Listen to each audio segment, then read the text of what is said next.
The man they called Old Remy didn't look like much when he rode into the valley that summer. He had a shredded hat stitched with pine tar, a half-limp on his left leg, and a mule that looked just as suspicious of strangers as he did. Folks thought he was looking for gold like the rest of them, or maybe hiding from some trouble he'd stirred up in a place he didn't name. But the truth was quieter, stranger. Remy wasn't there to find fortune or run from a crime. He came to build a cabin, and not just any cabin, one wrapped in a second set of walls, a full shed built entirely around the structure itself, as if it needed armor. By the time fall turned the valley orange, people had stopped asking what he was doing, mostly because they'd already asked and didn't like his answers. They thought he was mad, not the foaming, shouting kind, but the kind that quietly spent hours carving cedar slats by hand when perfectly good logs lay all around, the kind that wouldn't let anyone come too close to see what exactly he was putting between the inner walls and outer ones, the kind that smiled too much when he worked, like he knew something they didn't, and maybe he did, because when the rain came, not just snow, but those rotting, cold slush storms that soaked wood to the marrow and swelled logs till they cracked, Old Remy's cabin didn't so much as groan. When every other settler spent hours patching leaks and scraping fungus from their floorboards,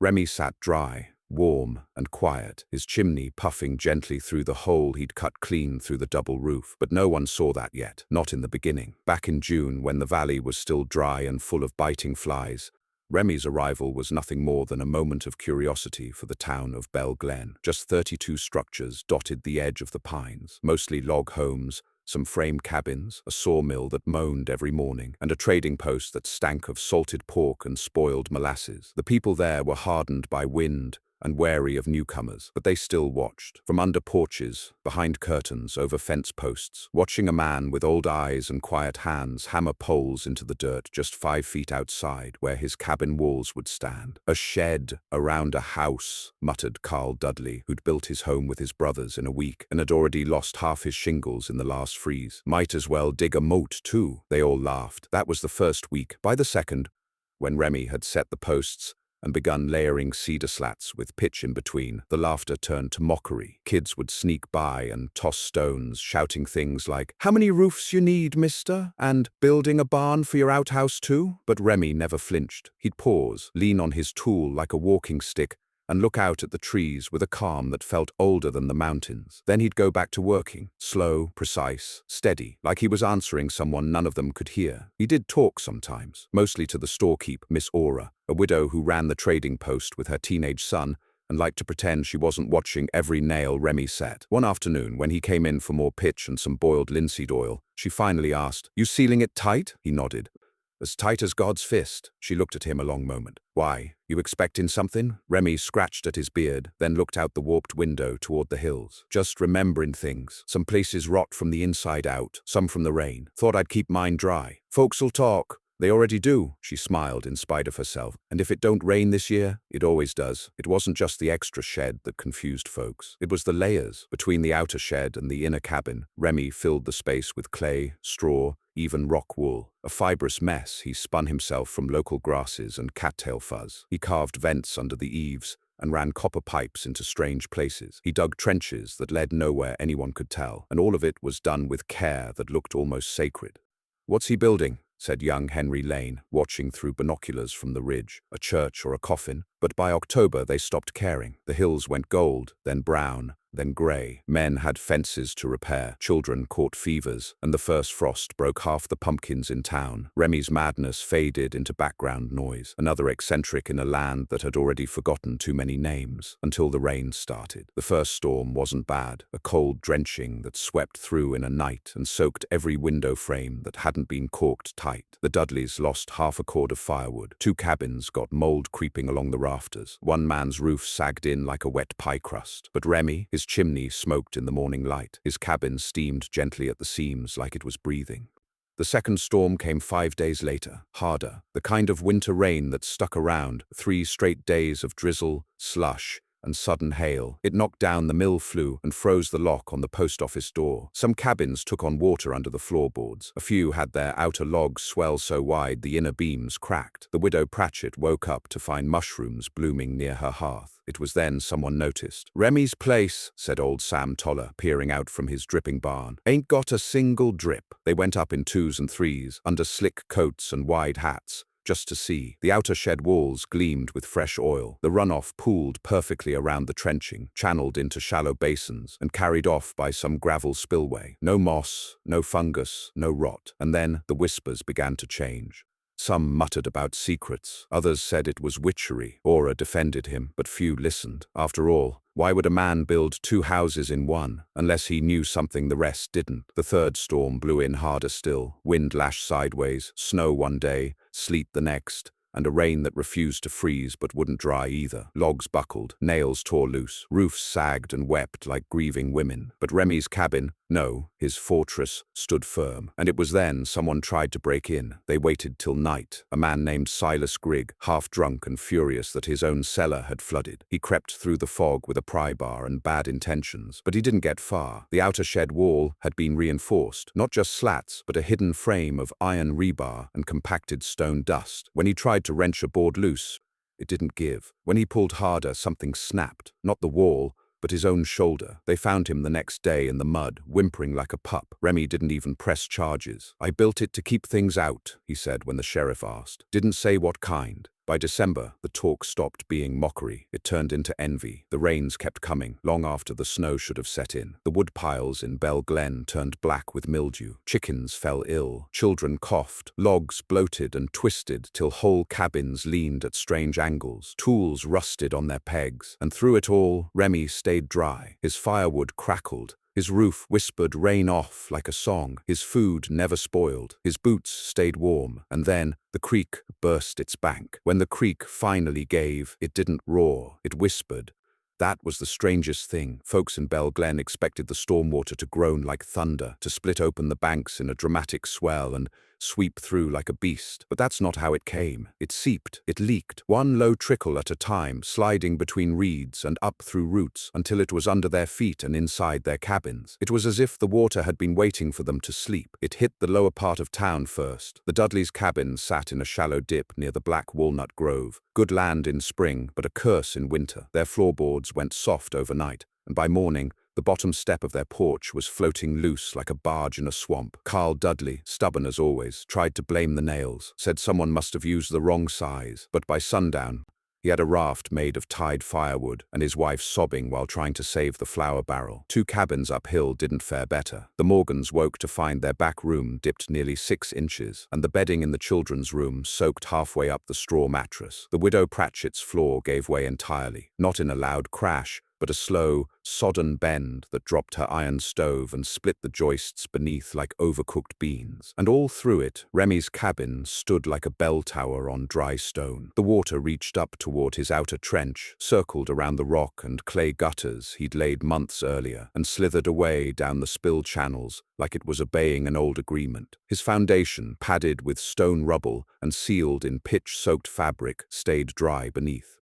Inside his cabin, if any man had been allowed to see it, the air remained warm, almost spring-like. The walls breathed heat without smoke. The chimney worked like a watch mechanism, keeping the draft just right, even when the winds outside screamed like banshees. Some folks muttered again, others got quiet. The line between curiosity and resentment had blurred. It was Sheriff Brandt who finally crossed the line. He showed up on Remy's porch in the middle of the storm's 5th day. Rain sluiced down his coat like oil. His boots left dark prints across the threshold, and he didn't wait to be invited inside. He knocked once, hard, then opened the door. Remy was inside, sitting beside a stove that didn't seem to smoke. It wasn't a typical iron wood burner. It had fins on its sides and a sealed base, something no one in Bell Glen had seen before. On a rack above it, Remy had a series of narrow cloth strips hung out to dry. Cotton, wool, and what looked like deerskin. "You're warm," Brandt said. Not an accusation, not quite. Remy looked up. He had a bowl in one hand, steam rising. "There's stew." Brandt didn't sit. Half the town's wet to the ankles, fungal spores in every wall. 3 families packed into the general store now. Remy stirred his stew. "I heard. They're saying your place is dry." "It is, and they want to know why." "What you did," Remy blew on his spoon. "Built like they used to. Where I come from, you don't cut corners." "You mean back east?" "No." Brandt's eyes narrowed. "Then where?" Remy didn't answer right away. Instead, he stood and walked to the rear of the cabin. He tapped a panel on the wall, and it swung out on hinges, revealing a second layer behind it, insulation stuffed with cloth, bark, moss, and something fibrous that shimmered faintly. "I seen that stuff," Brandt muttered. "In shipyards. Aye, Remy said. Used to build dry docks for naval skiffs. They had to float even when they didn't. You ain't Navy? No. Just watched close enough. Sheriff Brandt looked at the insulation again. Why 2 roofs? To keep heat in, to keep water out, to confuse wind. First wall takes the damage, second one keeps the soul safe. You think a house has a soul? Remy glanced over, not smiling. You don't? The sheriff left without finishing his questions, but the look in his eyes said it wasn't over. The next part came not from nature, but from men. 3 nights after Brandt's visit, a group of settlers gathered near the flooded walnut grove. Cold mud soaked their boots, and the wind slapped at their coats. But none left. They had torches. One had a rusted musket slung across his back. Another held a saw. They didn't say much. They didn't have to. They wanted in, not just for curiosity, for survival. If Remy had built something that stayed dry, warm, and safe through a winter like this, they believed they had the right to copy it, to take notes, to lift the siding, check the trench work, maybe even peel a few boards back and see what materials he used. And if he stood in the way, they hadn't decided yet. But when they reached the ridge above Remy's cabin, they saw something strange. Smoke, yes, but not from the chimney. From the base of the trench, he was burning leaves. They stood, watching, as he carried a bucket of coals and poured it into a pit that glowed faintly at the seams. A trickle of steam rose, not smoke, not fire. "Drain heater," one man whispered. "Heated trenches," another said. "That's mad genius. Impossible." Then they saw him look up. Remy stared straight at them. Torchlight flickered across his face. He didn't shout, didn't wave, just looked, like a man watching ghosts drift down from the hills. The group left quietly. Come January, things got worse, not colder, wetter. Instead of the ground freezing, it stayed a slick, spongy mess. Mushrooms bloomed in corners, windows fogged from the inside. Babies coughed all through the night, and mold crept up walls like ivy. Old wood swelled and cracked. New wood wept sap like open wounds. The town smelled of rot and vinegar, and then came the sickness. It began with a cough, then rashes, then bleeding gums. Some said it was the water, others blamed the mold. One doctor, passing through on his way to the mountain towns, took one look at the settlement and left without unpacking. "It's the humidity," he said. "You're living inside a wet lung." Remy's cabin, meanwhile, puffed steam like a train engine and made no sound but the occasional quiet chime of a metal wind bell he'd hung just above the porch. Aura, the storekeep, was the first to walk up the hill openly. She wore 3 coats, none waterproof, and carried a satchel full of what little she had left, a sack of flour, a half tin of lard, and a few dried apples. She knocked once. He answered quickly. She didn't ask to come in. She simply looked at him and said, "My boy's sick." Remy stepped aside. Inside, the air was warm, scented with cedar and sage. The stove hummed low. Along the walls were rows of preserved goods, meat in jars, pickled greens, bread stored in oilcloth wraps. No mold, no rust, no smell of death. Aura didn't cry, not yet, but her knees shook when she sat, and she kept her eyes low. Remy brought broth, not thick, but hot. She sipped and didn't speak until the 3rd mouthful. "Can I bring him here?" Remy's face softened. "He's sick? Not just fever?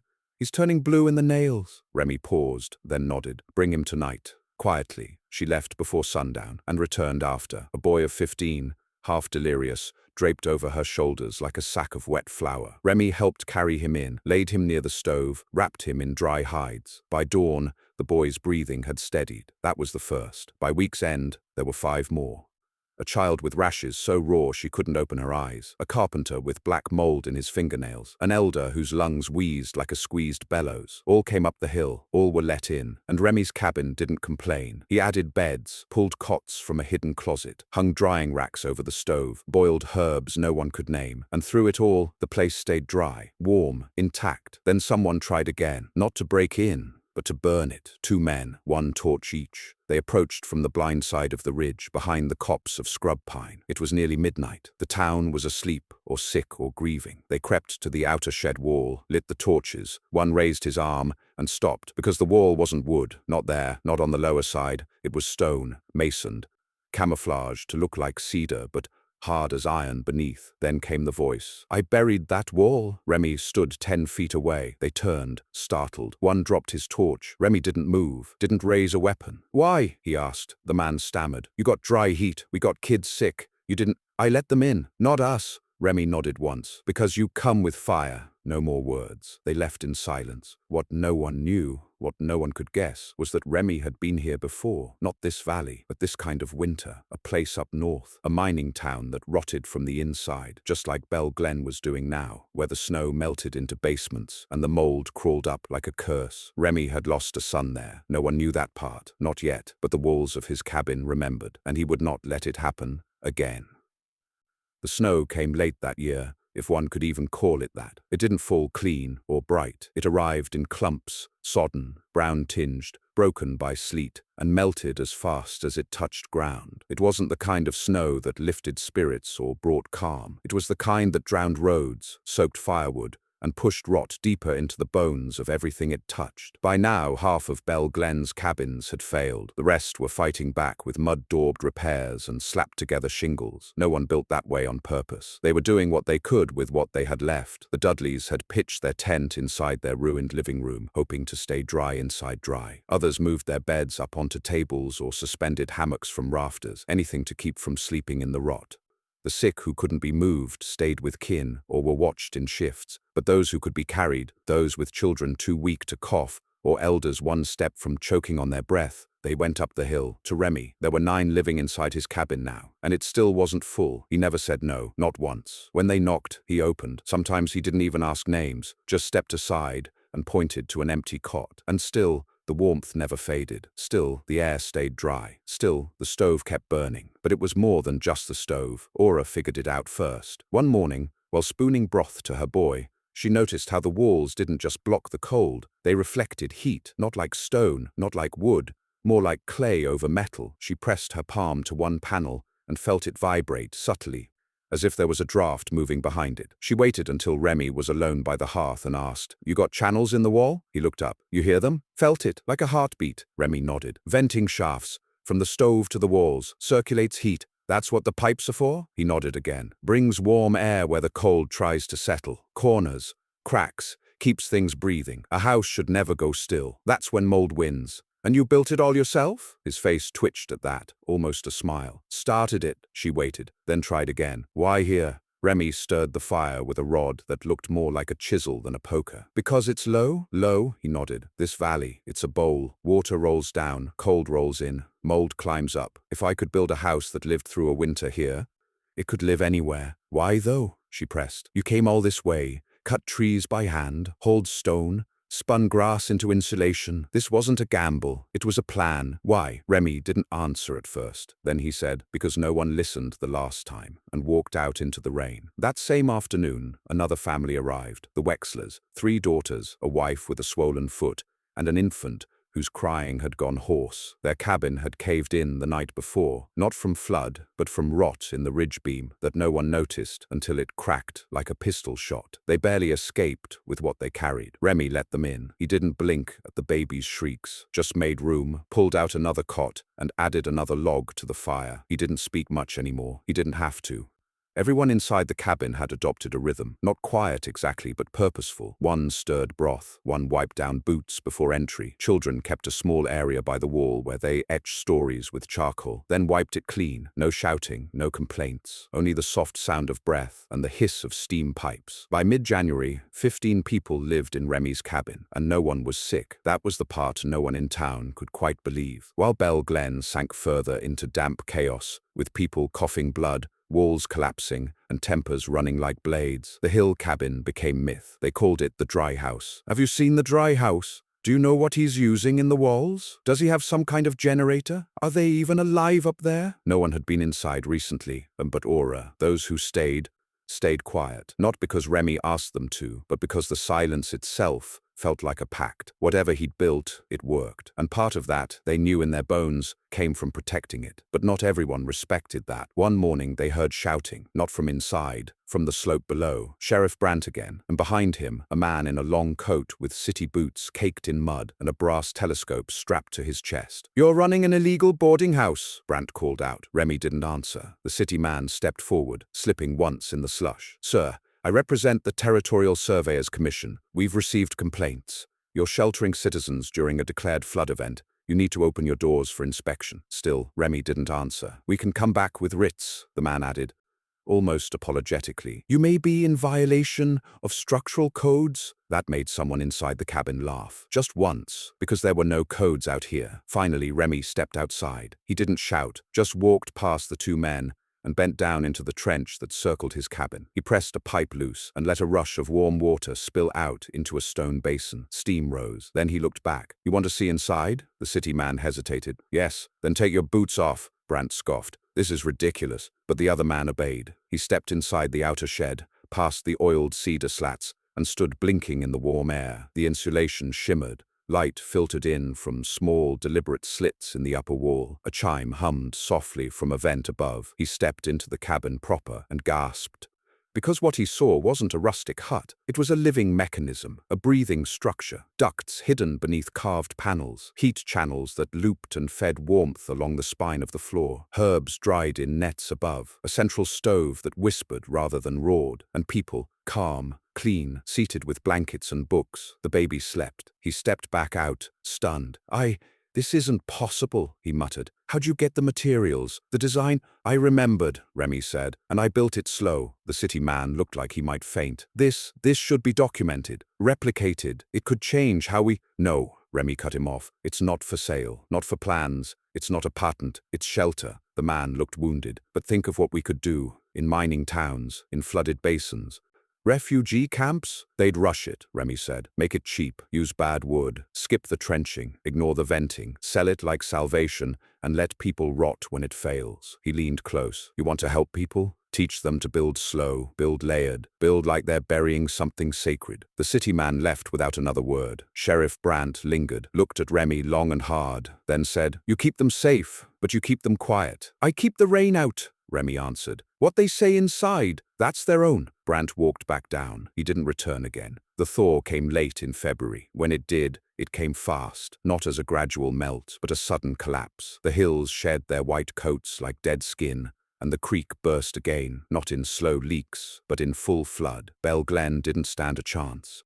3 homes were swept from their posts. The mill collapsed. The store, Aura's store, cracked down the center from frost heave and folded like a soggy loaf. But Remy's cabin stood. Even when the rising waters lapped at the trench, the layered earthwork held. The stone channels groaned under pressure but didn't break. And inside, the air remained warm. For 2 full days, no one could reach the cabin but by raft. And they did, one by one, holding children, carrying wrapped bundles, leading goats on planks. Remy took them all. By the end of that week, 31 people lived in the dry house, and somehow it still didn't rot. When the water finally receded, it left behind no relief, only proof. Proof of whose walls had failed, whose wood had bloated beyond repair, whose shingles had curled up like burnt leaves and flaked into the mud.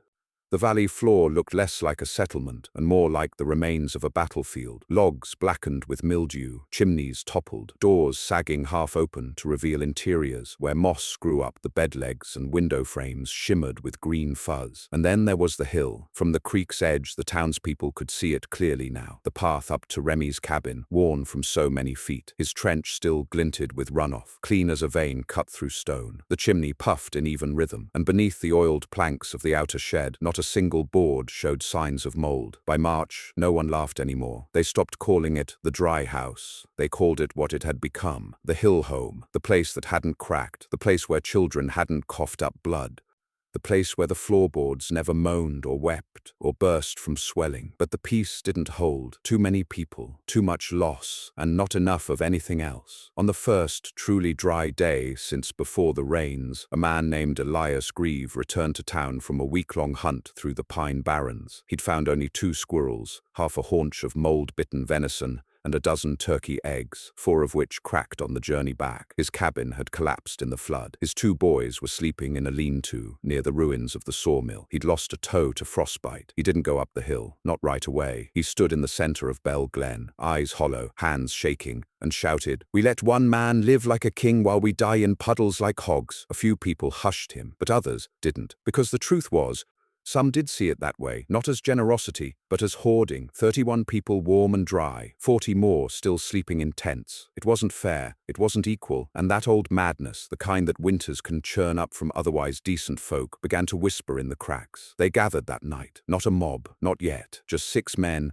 and 2 women, each with a grievance, a loss, and a bone to pick with fate. What's he hiding in that cabin? Couldn't we all be dry if he'd just share? We're not asking to take it, we just want in. No one builds something like that unless they're keeping something out or keeping something in. That last one chilled the group. They drank from old jars, passed around a bottle of rainwater whiskey that smelled like rust, and when their courage bloomed, they lit torches. They called it an inspection.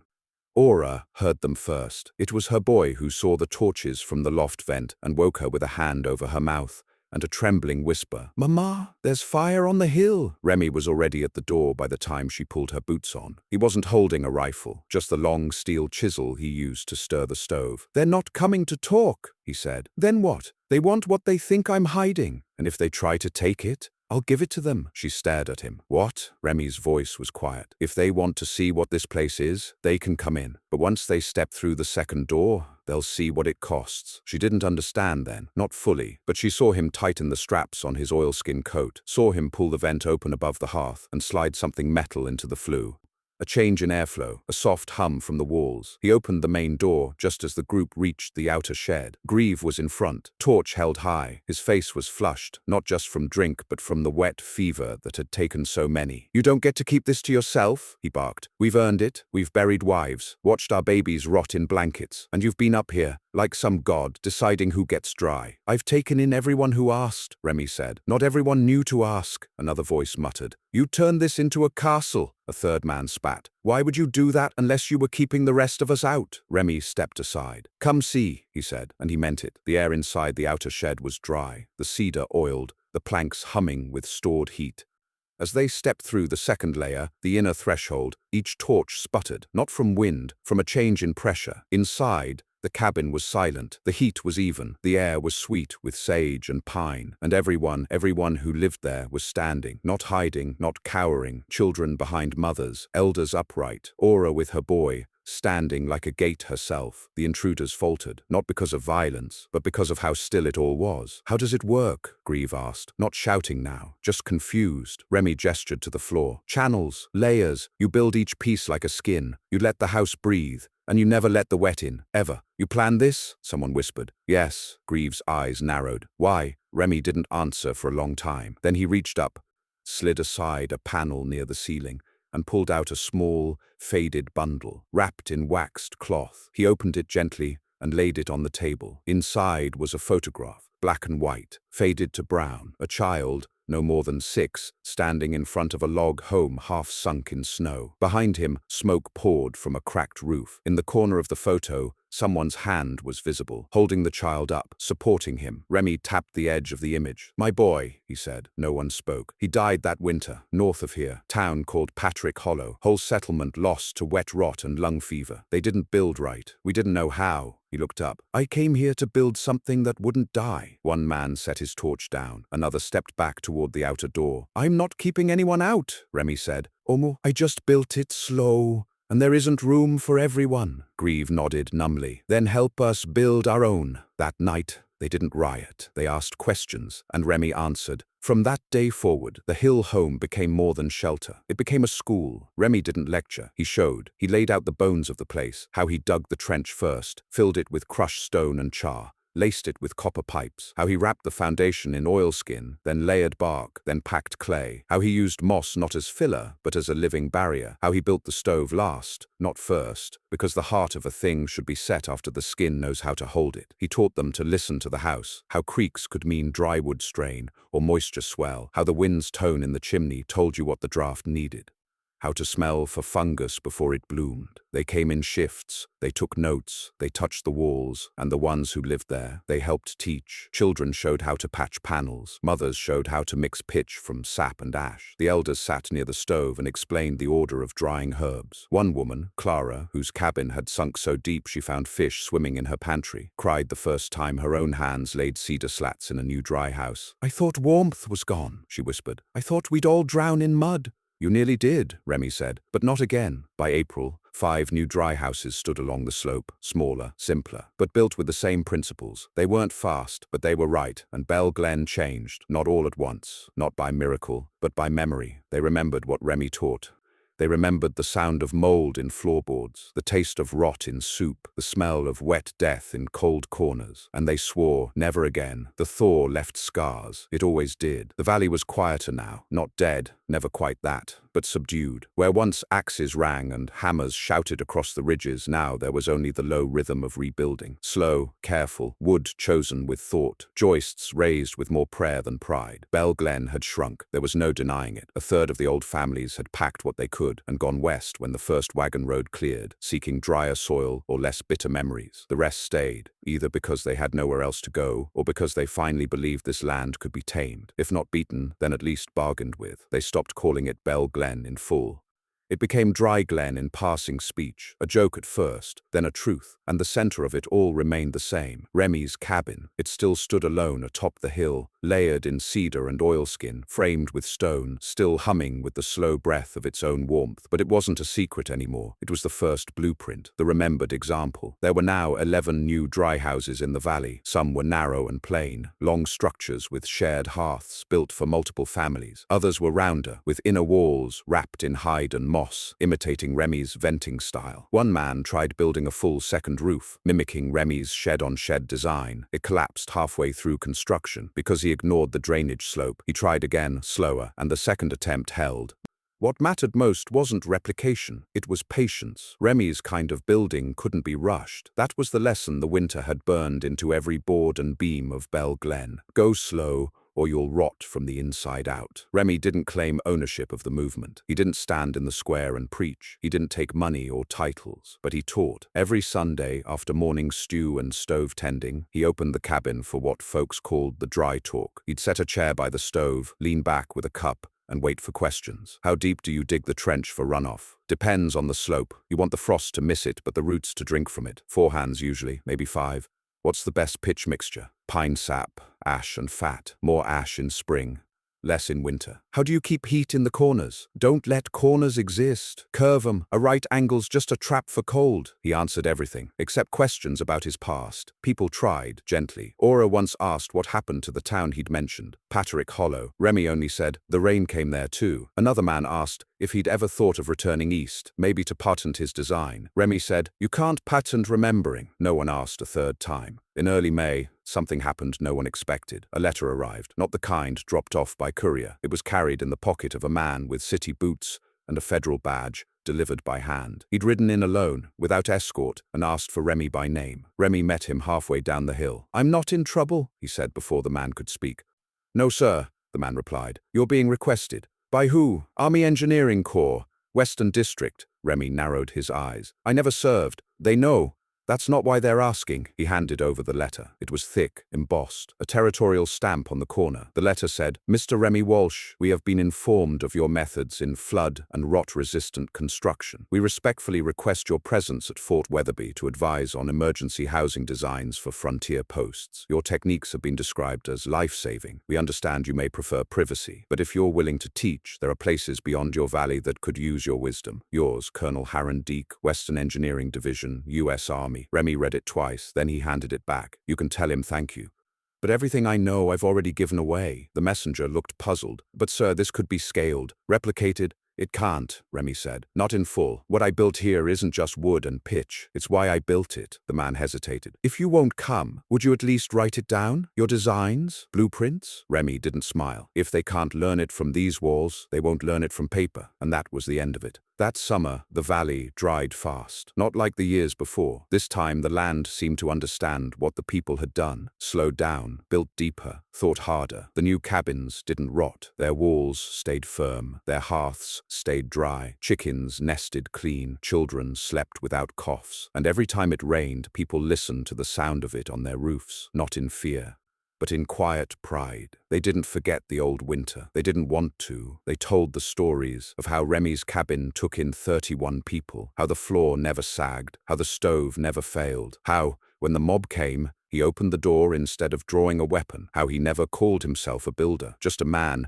who wanted something to last. And they especially told the story of the shed, how, in the very beginning, the outer structure was what made folks laugh the loudest, how they mocked the idea of a shed around a cabin, how they said it was madness or cowardice or arrogance, and how, in the end, that second skin, that patient shell, was what kept every rot spore and rainworm and wet breath out. The shell didn't just save the cabin, it saved them. Years later, when travelers passed through Dry Glen, they always asked the same question. Which one's the famous cabin? Locals would point to the hill, the old layered one, the first, its wood still dark with oil, its roof still humming in the sun. Sometimes smoke curled from the chimney, sometimes not. No one knew if Remy still lived inside. He wasn't seen much. But when the rains came, they said, the chimney always puffed, a rhythm as steady as a drum, and that was enough. Because the cabin still stood, and not one nail had rusted, not one board had warped, not one soul forgot.